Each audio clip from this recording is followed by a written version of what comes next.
What is up, my bodyweight warriors, and welcome back to another video. Today I want to teach you how to do the single arm elbow lever. One, because it looks pretty badass, and two, because it is unbelievably easy in comparison to how it looks. Let me explain to you why. Right, I'm going to use this pole right here as a human, a very lanky human like myself, to explain how basically an elbow lever is so easy. So basically, if we think this is a human and this is our handstand, so I'm going to use this as the balancing point and try to balance the pole. So if I try to do that versus trying to balance the pole like this, which way of balancing the pole do you think is easier? Of course, it's this one. And that is because the center of gravity isn't somewhere around here. In fact, it's right down here and it's spread over a very large surface area. This is why the elbow lever is so easy. You have your entire body weight spread out over the length of your body, and you're only, a foot off the ground, which is going to make the center of gravity very, very low, and then also your balancing points very, very wide. So it means that it's actually quite an easy position to hold. It just looks pretty badass. Now you understand why this move is easy to learn, potentially easier than the two-arm handstand. I'm now going to teach you essentially how you go about learning it.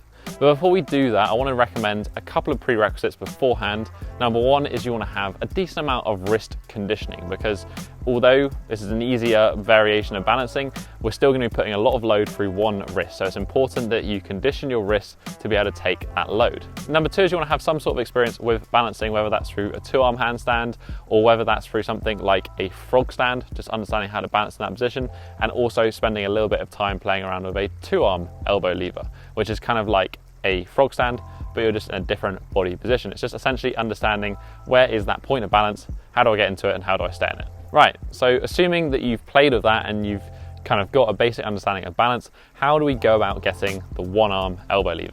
All we essentially need to do is get into the position and then start to remove points of contact. For the elbow lever, we want to position the elbow somewhere between the belly button and the top of the iliac crest, which is that bony top of the pelvis to your side.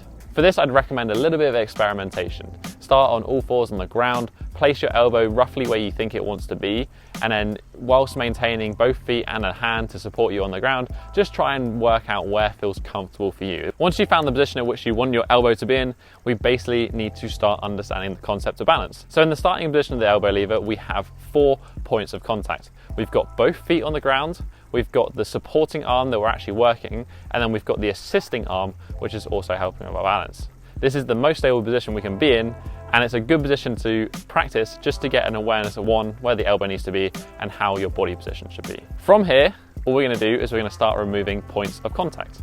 So we would start primarily with the feet. You can remove 1 foot at a time, depending on how confident you feel. You can start by lifting just the opposite foot to the actual working arm. So if you were balancing on our right arm, we'd start by just lifting up the left hand foot off the ground, understanding where our balance is, trying to hold that for a bit, and then returning the foot to the ground. We can then try lifting up the other foot, which would be the same side as the one balancing, and again, just try and hold that position and find our balance. This means in both positions, we're using 3 points of contact to maintain our balance.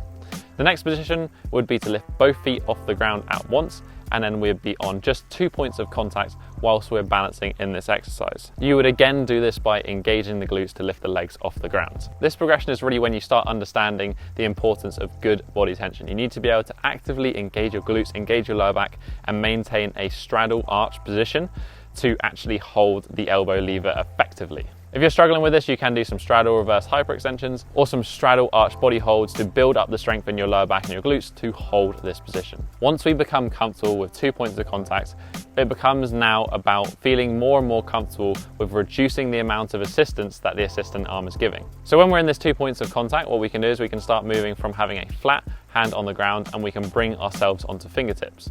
And then we can start removing fingertips, so we have to force our assisting hand to be lighter and lighter and lighter, and for our actual working hand to do more of the work in supporting our body weight and supporting the balance. As hold times begin to feel more consistent and stronger, what we can start doing is lifting the assisting hand off the ground and then trying to balance briefly before returning to the ground and stabilizing. When you're doing this progression, you want to make sure that you're transferring the weight onto the working arm and finding your center of balance before removing the hand, rather than just trying to rapidly lift the hand off and off on the ground and immediately losing your balance. And then this is essentially it. We just need to spend time balancing in this position and gradually using the assisting arm less and less. And eventually you will just be able to hold single arm elbow lever. It genuinely is that simple. This one just requires a little bit of time to perfect and understand how to work your center of balance. Spending just 15 to 20 minutes on this skill 4 times a week will be plenty to achieve it. I would highly recommend it. As I said, it's a great party trick. It looks pretty badass and it is pretty damn simple as well. So with that being said, if you are going to give this one arm elbow lever a go, or if you have any questions about today's video, leave a comment in the comment section down below. I do read through all of them and reply to as many as I can. Whilst you're down there, you can also hit that thumbs up button if you want to support the channel, and right next to it is that subscribe button if you want to join the Bodyweight Warrior tribe so you don't miss out on any more future videos. But that's been it for this week, guys. I'll catch you in the next episode. Have a strong week and peace.